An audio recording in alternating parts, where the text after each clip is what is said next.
Laura Claridge is the author of biographies of Tamara de Lampica, Emily Post, and Norman Rockwell. A frequent contributor to the Wall Street Journal, Vogue, the Boston Globe, the Los Angeles Times, and other publications, she lives in the Hudson Valley, where we are today to talk about the lady with the Borzoi, Blanche Knopf, literary tastemaker extraordinaire. Welcome to the Bibliophile. Well, thank you so much. I'm really happy to be here. This book is full of dirt and details. This is true. I agree. That's why it was so much fun to write. How'd you get all the dirt? Well, you go to the museum archives in Austin, which are not necessarily that easy to maneuver through. There's the Harry Ransom Center? Yes, right. Yeah. And the Knopfs, or at least Alfred, really donated everything there to them. And it's a fascinating place because it's, 16 files after 16 files about this person or that person, because a lot of the writers who wrote for, were published by Knopf, ended up giving their files to the library under Knopf's name, so that it all came together. It was very nice to research because it was, if you love books, it has to be exciting, right?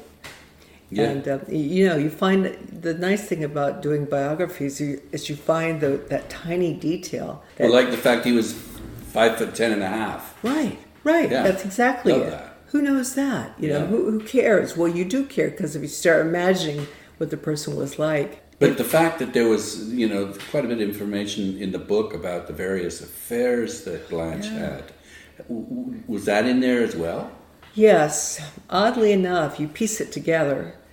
You find in one file somebody saying to her, "I hope everything's going well with they'll use a code word like, with the person of interest of late." Okay. And she'll write back and say, "Yes, we've actually been together in public quite a bit." And then you look at the time period and you realize, and it's like that. You put it together. But of course, it's a very low-level sleuthdom, I guess you could say. But I really loved that part of it, being a detective. Yeah. Finding out things that others didn't know. And so what was it that attracted you to Blanche in the first place? When I first read that Thomas Mann, I think is the way I read it, Thomas Mann had said that it was really Blanche, not Alfred, who made that company. Mm-hmm. And I thought, wow, that's kind of a big statement, because everybody knows Alfred Knopf. Right? Well, and everyone's read that it's all about him. Yes. And it never occurred to me that he had a wife who not only was important, but had actually deserved most of the credit for founding the company. So that's what started it. And once I got those quotes, I thought, this woman has to be worth following, because why would these famous writers say something like this about her? Right. Yeah. And then, of course, the dirt came, which I loved. What biographer doesn't love that? Mm-hmm. And so I found out about how she slept with everybody, and although she wanted a conventional marriage, it's just that Alfred apparently did not. So, yeah, he was kind of asexual, or at least he was not sexual towards her. Right, exactly. And I don't know if you remember, but there was a man who wrote a book a couple years ago, Scotty Bauer.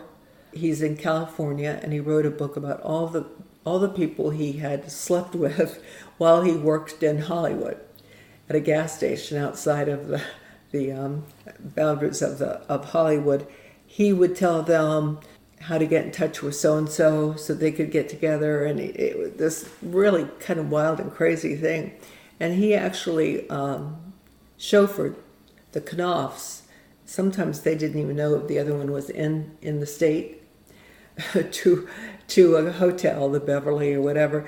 And then somebody would come in and meet them, and then somebody else would come in and meet the other one. It was really kind of a funny situation. But he said, Oh, yes, Scotty Bauer said, oh, yes, I remember very clearly that they had their own, their own way of doing things, and I never said a word about the one having somebody else over.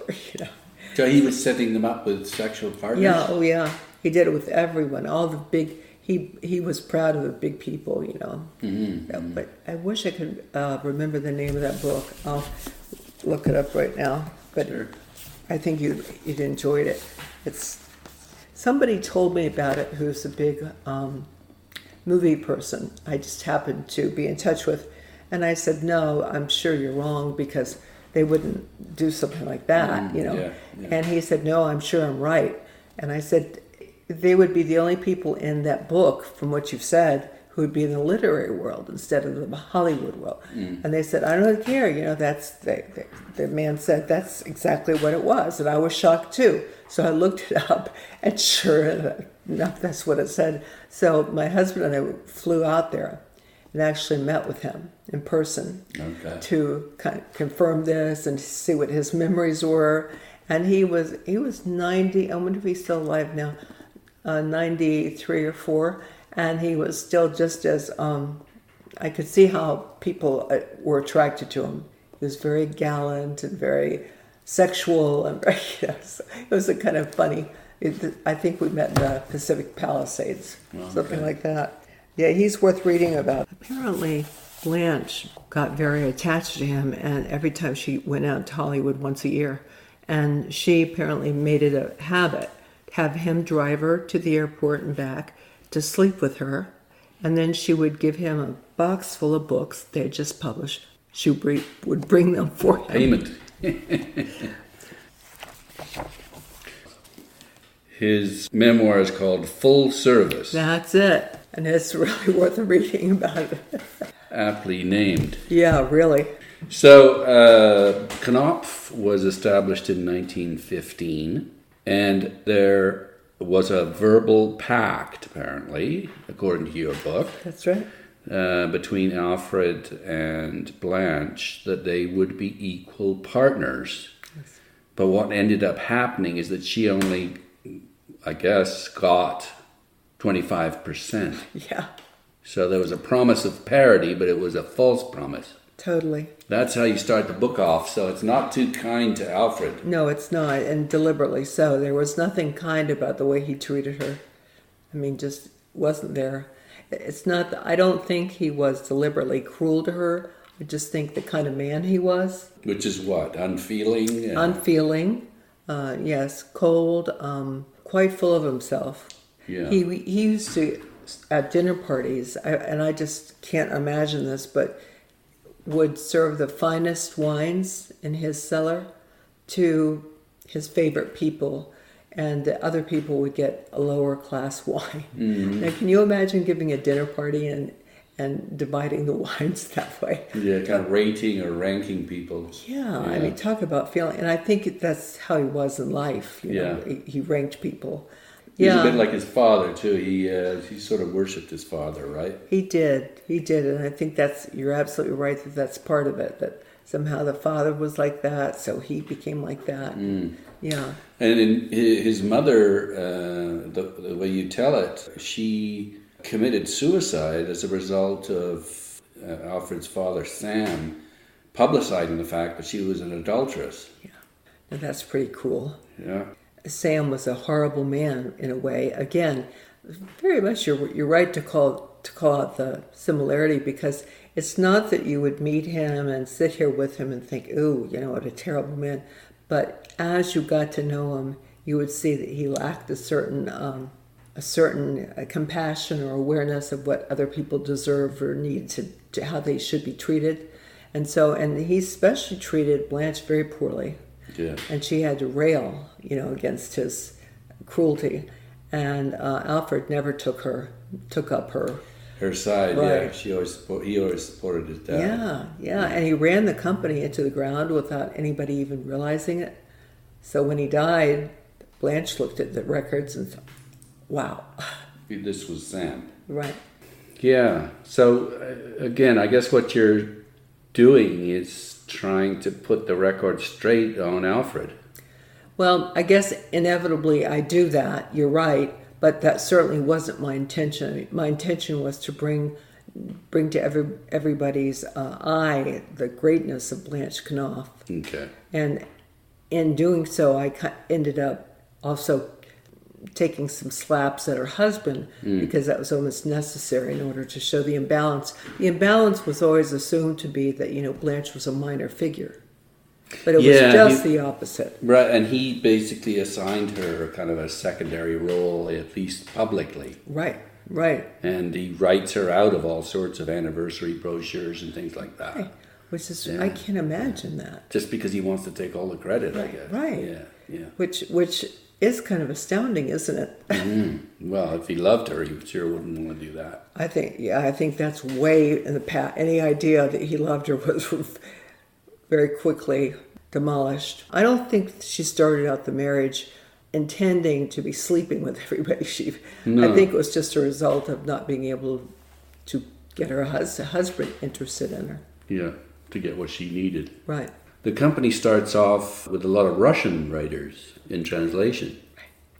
Well, that was financial needs because they didn't have to pay the royalties then, and so that was it was really smart to do it that way to start off with them, and it not only gave them some clout in terms of they're serious, but it prevented the money from becoming a problem right away.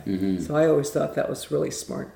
You quote Alfred Harcourt saying that all successful publishing firms need a big bestseller in the first year. That's right. That was right. I forgot about that. And theirs was The Green Mansion, was it? That was yes. I think that is what it was. I'm sorry that I can't. It doesn't come to mind immediately because I'm so busy on these other books. And it did although it had already been published, they represented it to the American public. That's right. They were clever business people, both of them. Mm-hmm. So the house had both prestige and profit early on. Yes. We talked about the fact that Alfred didn't seem to have much interest in sex with her. So as a result, she slept with some of the most prominent conductors and musicians of the age, including Lasse Heifetz. Yeah. And then, in spite of the fact that most of these people were married. Why did she go after all these musicians? Yeah, I've wondered that myself. Well, for one thing, Alfred, that's what his specialty was. Mm-hmm. So in a way, it certainly was a slap in his face. And if you really wanted to get somebody's attention, she could hope that was going to do it. I don't think it ever mattered. And he knew that she was doing this, didn't he? He had to. Yeah. I mean, that she got a separate apartment. I'm sure she did. Mm. But I don't remember any conversations that I found where they had a discussion about open marriages. But there was a magazine interview that was held with her where she said right out, I don't think there's anything wrong with having open marriages unless there are children involved, which can make it difficult. She grew up with an idea that reading was of primary interest. She also had a penchant for living alone and a love of dogs. And also, finally, the importance of self-presentation, clothes. She did. I can't imagine Blanche Knopf going out and looking ragged ever. I think even the night she died, she looked good. Just somehow her self-presentation was very important. And so she shows respect to the people she meets with. I think that too. I feel that very strongly. So I always like that, to read about her. I should tell you a funny story that's off to the side of the subject, but I had a meeting with one of the men that I was telling about doing the movie for my first biography, and Tamara Delampika. And anyway, I was going to just meet him. I think we were meeting at the Carlisle or something in New York. And I was just going to go basically in my workout clothes because he had made it sound like it was just we're just going to come by, swing by. And see. I thought, okay, fine, I'll just... And then at the very last minute, for some reason, I thought, well, it's the Carlisle. It'd be nice to dress up, So I put on my very special red jacket and black pants and black skirt. And he came in, and they were all set up. They were recording the whole thing for some special they were doing. And I thought, I was going to be in my sweaty workout clothes. And, I guess it's always better to at least show some propriety, right? Yeah, it's always better to be overdressed than under. Yeah. In these instances, I think so. There's a lovely line you have here where you say that, I'm not sure which one of them said it, but we decided we could get married and make books and publish them. Yeah. Whereas most people want to make babies. Right. But the books came first. Yes, absolutely. Yeah. And that was always true. And Pat, their son, only child, knew it too. That must be difficult. That's right, of course. And he had a difficult time with both his parents. Both of them. In fact, you suggest that Alfred hit him. Yeah, there were pretty firm. I found 3 or 4 references in the archives to somebody who knew them well, saying, "Yeah, he definitely Alfred hit him." So, and then Pat himself said that. Yeah. So I guess he did, and Alfred was a very angry man. He held it. He tried to hold it inside. You saw that pipe and everything, but he was angry. I don't know. I guess if you have the father he did, Sam, that could make you angry from all the weirdness, just the weirdness. And, I mean, I know you can't say this person led that person to commit suicide, but certainly Sam was in no way compassionate. Mm-hmm. Mm-hmm. Yeah. So yeah, I could see where all of the anger from Alf. And then, as I said, it's not that relevant to this book, but boy, his children, his grandchildren, Pat, his only child, Pat's children, were the only people I've ever tried to interview and been turned away. And I said to them, all the other books from Rockwell, everything, that people have opened their doors because they know that this is going to be my interpretation, and you get to guide it. Yeah. So this is your chance to say it how you want it. Yeah. Tell the story how you want it told. And they were all 3 refused to talk. The one, the son named after Alfred himself, was a gay dancer in. He did, what's that wonderful dance you do in South America?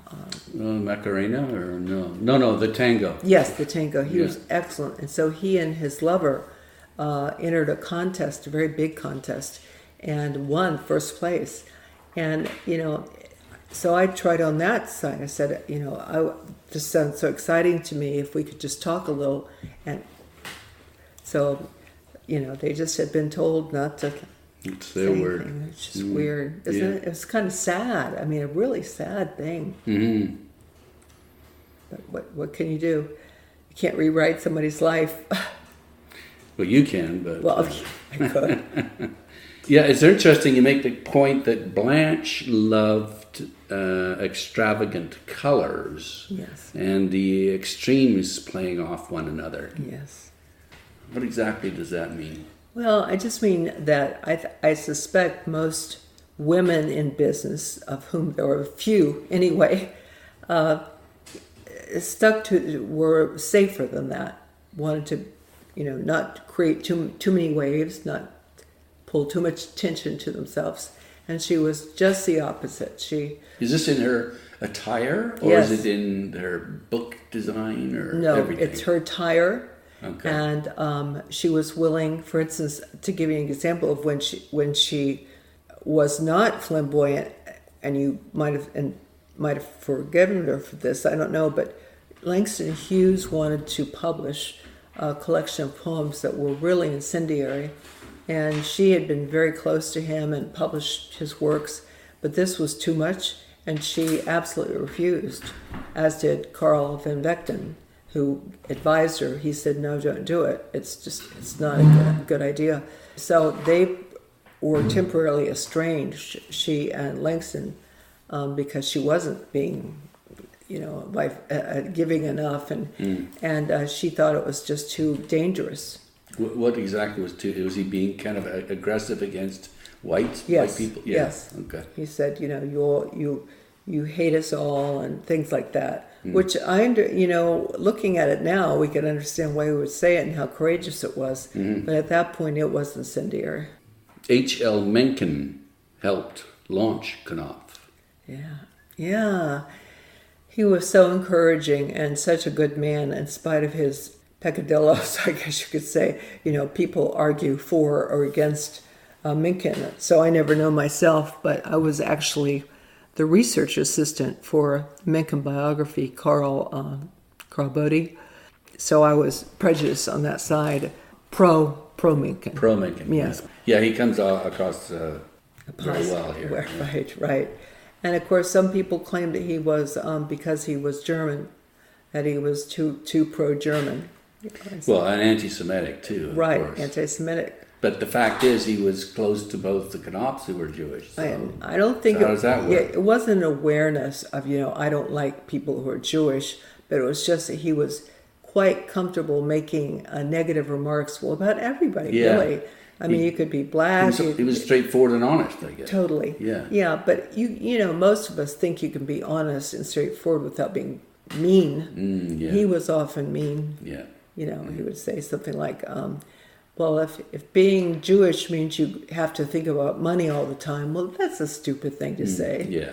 And so is if he said, well, if being black means you're colorblind. I mean, it's just he or lazy. Right. Yeah. So that's I think when people lambast Mencken, that's the kind of thing they're looking at, and I believe they're absolutely right. But I think in balance, if you look at it all and how he was trying to be, he was stabbing to get a feedback. Sure. And perhaps being intentionally provocative. Yes, absolutely. Yeah. Okay. I think that's really exactly what he's doing. And of course, he wrote the American Language, which Knopf published. Right. And although it's a reference book, it did pretty well, right? It did pretty well. I don't know if it's still in. Do you know if it's still in print?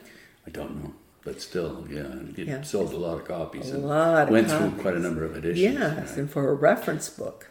Well, I suppose it gave Americans sort of pride in their own language. Right, that's a very good point. It's funny thinking now, every time I hear about the Brexit thing and the England and all that going on, I always think, but England was one who had all this power that we want to emulate with like Mencken and show you that we have our own language that's just as good as yours, and now you look so down and under. But yeah. To summarize the sort of in an easy way what Knopf was all about, they valued quality over quantity. They did, absolutely.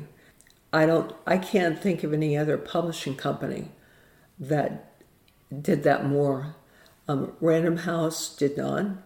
FSG did. But they eventually, bonded, so sure. So it doesn't matter. But yeah. But at that time, nobody was as quality driven as Knopf.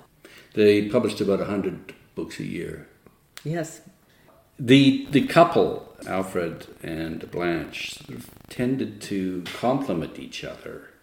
She was a superb editor of fiction and poetry, and he loved sails, and he was a history buff and loved music. That's right. Yeah.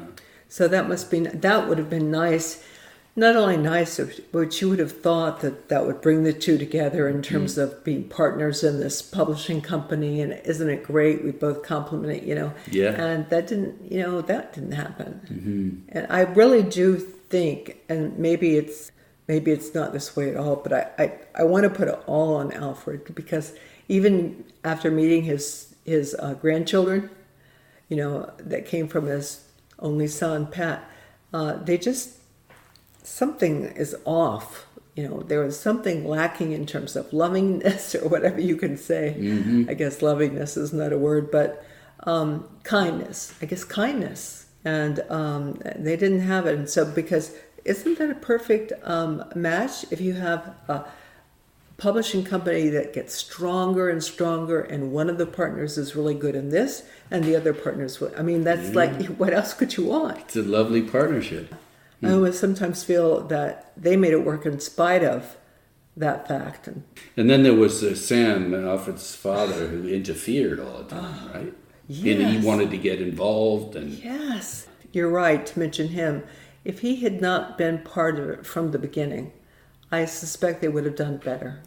Because he caused a lot of problems, and he liked to present himself as so important. And, the fact that his wife committed suicide. Could you tell me about Carl van Vechten? Well, I wish I'd known him. Don't you wish you'd known him? He was apparently quite a guy. He would fit in between Scotty Bauer and F. Scott Fitzgerald. He's that kind of guy right in the middle. He's the kind of friend you'd want to have if he believed in you and he knew people, he would help. And that's how he acted with Blanche. Yeah, he saw, I guess he recommended different writers. Yes, helped her find them. And, definitely. You say that he had a strong instincts about others' writing that would serve the Knopfs very well. Yes. I mean, he even is the one who said when Blanche was wondering about Langston Hughes, he said, of course, what are you saying? He's a great poet. So pushed her in the right direction. Right. I can't remember one time where he gave her bad advice.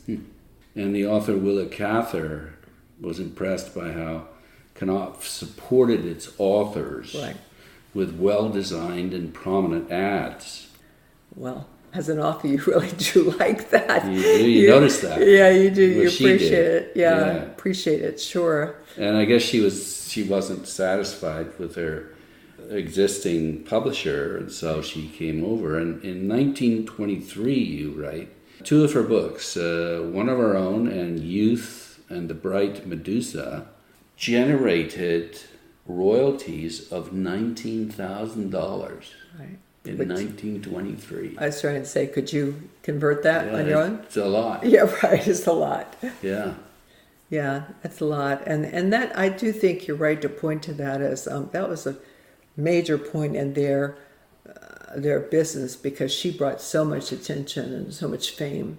That, and I hate to say it, but what's that horrible long poem, The Prophet? Oh, yes, the Khalil Gibran, yeah. That made them a lot of money. You write something interesting about that. I think you say something like it made the people that read it seem like they were intelligent. There has to be some explanation for why it's so hugely popular. Right. But that is it. It is pseudo-profound. Somebody was just talking to me the other day about a difference of opinion and how important they found, who's the one that all the... Rupi Kaur? No, Holden Caulfield. Catcher in the Rye. Yes, exactly. And how many people had found that so important. And then somebody else said, and I didn't think it was a good book at all. I didn't think so either. either. Right. So I suddenly started thinking, well, it must be that it's for a younger generation that it spoke to very clearly. Yeah, and they were at a time where they were easily influenced or something. Right. So I think it was the same with The Prophet. But it's generated huge dollars over the years, and it still does. I know. That's what that may still sustain, though. I don't know. But yeah. Right. Well, I think you mentioned that it enabled Alfred to do a whole bunch of music books. Right. He wanted. In other words, he wanted. Yes, right. Exactly. Yeah. You have a picture in the book, a photograph in the book of Alfred working nude at his desk. I thought that was, in one sense, the most humanizing moment of the whole of the story of Alfred. It must have been very hot, right? The heat and without air conditioning, and he, I guess he just gave way and said, "Why don't I just do it this way?" Mm-hmm. And so I kind of liked that. Yeah, as I say, it's kind of sexual, and yet you say he's not sexual, so it didn't really ring. I don't think it was. Well, maybe it wasn't anything sexual. Yeah, who was it that told me this? I think Scotty Bauer said that when he would go to the airport to pick up Alfred, that Alfred would often ask him to take him to see two women. At the same time? Yeah. He just wanted to look. Oh, watch them do it? Yeah, watch them, yeah. Oh. And I mean, so I don't understand enough about sexuality in terms of the ins and outs. He wasn't, I don't think he was a particularly happy man in that way. So. No. But I love that picture because I thought it just looked like him relaxing finally. And obviously doing it in front of his wife, she must have taken the picture. Mm-hmm. Yeah. So I felt happy for them for a minute. She attempted suicide at least once. Yeah, at least once. I'm not sure how often. And I don't understand when people attempt suicide, if they actually want to kill themselves, it seems like they always manage. If they're serious, yeah. Yeah. So, I mean, that's my very unprofessional opinion of it. I'm not a psychologist, but it's not that hard to kill yourself. I mean, really. If you really, really want to, that's one of the few things in life we can do, for sure. And so, so if somebody tries and doesn't succeed, I always think that's the saddest because it means I really kind of wanna, but not really. I feel so bad. I want to, but I also want attention. I want someone to pay attention. Right. Blanche felt thwarted by Alfred not wanting to pay higher advances. Yeah, I wonder what that's like. Thing is, too, with advances, sure, it costs money, but typically, if it's just a question of taking a bit more risk, it's not that you lose that money; you get it back. Right. That's exactly right. That would be her attitude, but apparently his was just a very, I guess it was inherited from his father, but it was just black and white. Like I don't want to spend this money on somebody. So they were at real odds on that. I agree. Yeah, it must have been very frustrating. Yeah, if you knew that you had a really good writer and that you wanted them there because they're so good and you wouldn't pay them.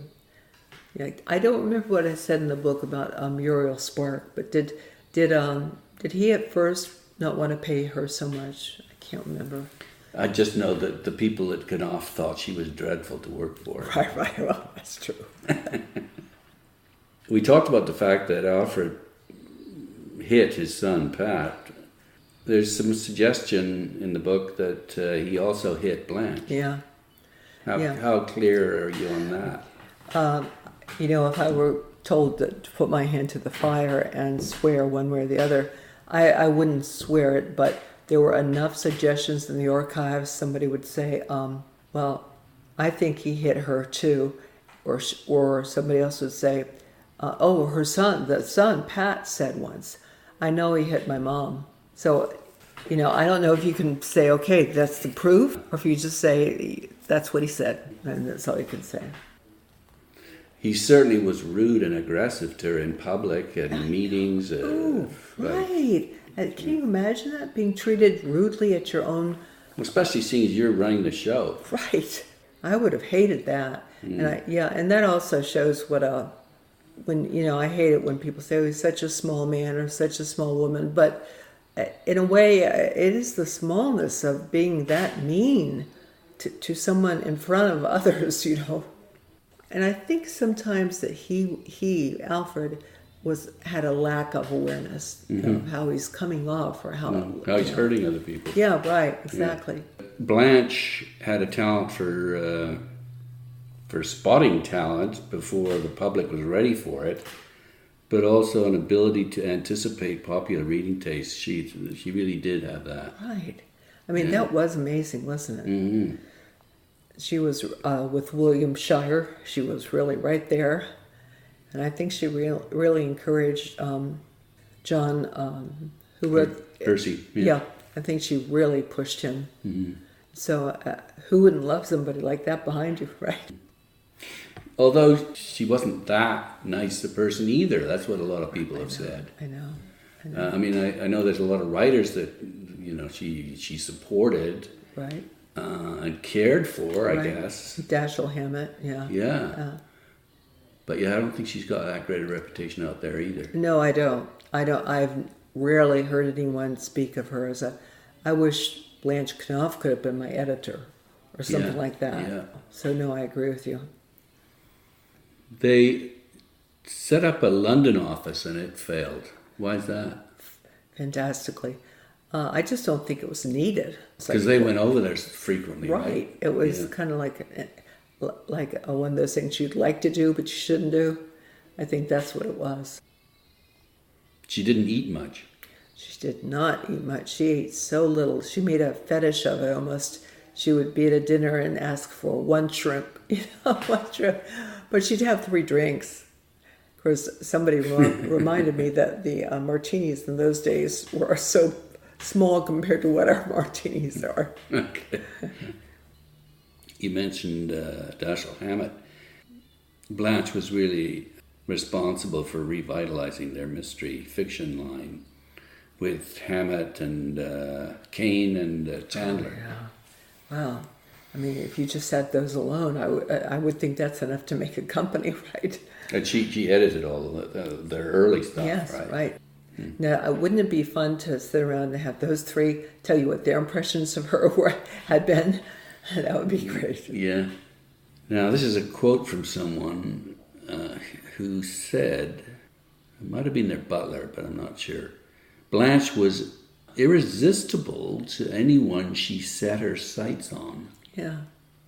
She must have just been very good at flirting in a very knowledgeable way. She knew what would appeal to somebody, what this person would like or that person didn't like, and so forth. I would imagine that if she had been given a chance, she probably would have been a good actress. Right? She just has that kind of personality that. So yeah, when she seemed to anybody that she was interested in, eventually apparently came to her. Now their relationships didn't last long, so I don't know what that means. But it wasn't one of those things where there was a long relationship with. Who was it? Was it Vivian Leigh and what's his name? Who? Laurence Olivier? Yes. Didn't they have a long relationship? I think so. Yeah. Which, even as you remind me of that, it makes me think, what does it mean when a woman just hops from man to man? Well, she always had Alfred sort of in the background, I guess, even though she didn't like him. But I think she might have loved him in a weird sort of way. Yeah, right. I think that's exactly it. I think maybe in some weird way she always hoped that someday they'd have a conventional marriage. Yeah, they'd come around and they'd have a normal sex life. Right. This definitely is the butler. He said, I admire her as I admire a tiger. Yeah. That's really interesting. I mean, like, again, she gets what she wants. Right. That must be wouldn't you love to be able to talk to that butler? Say, so can you describe some more? But before I did the biography, a couple of other people had tried. So that's where a lot of the papers came from. For instance, that quote, somebody else had gotten that from, who's that guy who wrote for Newsweek? Had started to do a biography of both of them, and then he died. So the papers were still there. I see. Okay. And so these papers are there, and I don't know, for instance, I would love to, he wouldn't be alive anymore anyway, but it would have been nice if I knew where all these came from. But, and trace them down. Right. But I mean, I did a pretty good job of it because the main characters you could get and you could trace down. She had progressively worse eyesight. Yeah. Which is pretty well a kiss of death if you're an editor. Yeah. She would have people at lunchtime go with her and you hold her arms so she didn't get hit by a car. So, yeah. And she's also had to use a big magnifying glass. Right, exactly. Did she work right up to the end? Yes. Within weeks, I should say 2 weeks. You call someone called Hubert Hoe. Yeah. The love of her life. Yeah, the mystery man. And people apparently he wasn't that good looking, or there wasn't anything terribly exceptional about him. Especially when you compare him to these fantastic conductors. And Totally. I don't know. He was apparently a stockbroker, and but not that anybody's heard of him. That I looked up the records and nobody can find trace. So who knows if the name's even authentic? But she certainly did have a very open affair with this man, and she was proud of it. So apparently this was a man who at least acted as if he really wanted her, and maybe the others never, she would take somebody to go to bed with for a while, but he wasn't going to leave his wife, and I think she wanted somebody, and this man seemed to promise it, and then he left her, which must have been devastating. Well, he left her, and then you say they had apartments next to each other, and he seemed to enjoy having loud sex with new partners while she was there listening to it. Geez, what kind of sadistic? So then that made me wonder too. Did that mean that she had treated him in a bad way? Was he getting back at her? Who knows? But that's the problem with biographies. If you're going to be honest, and you tell the best you can, but it would be awfully nice to just fill it in. Yeah. I think this is the way she felt. Nothing could be more gratifying than to publish a book that changes the way we look at the world. Yes, right. I think that's still true. And you mentioned Hersey. It was Hiroshima, the book, or Hiroshima. Right. That they published, and they published The Second Sex. Right. Isn't that amazing? I really can't think of many publishing houses that had that kind of track record at that time, Yeah. I'm a big book collector. His name doesn't come up in the book, but Dwiggins was an important designer of their books. Oh, and how do you spell that? Dwiggins. His first name escapes me right now. Okay. But their books were well designed. Beautiful, weren't they? Any that come to mind that you are particularly taken with? No, because I will say that I've never, unlike you and unlike some other people I know, I was never. It sounded too luxurious to me to stop and pay any attention to that, because it took so darn much to write that I didn't actually. I was trying to think, would I care if I were having something published? Well, I certainly care how the cover looks. Yeah. But under that, I don't care. Right. Just as long as it's legible. Yeah, right. But but there are people who absolutely love the way that what do you call it? There's no cover on it. It's just what Knopf would have done. It would have been stuff all over like this, right? On the cover itself. Right. Mm-hmm. And like this and here. And I have a few of those. But if you're a real book collector, you have a lot of them, right? And that must be it. And where do you put them? You have a big house? In storage. I used to have a big house. Then I got involved in this. Oh. Don't have a big house anymore. No, see, that's the thing.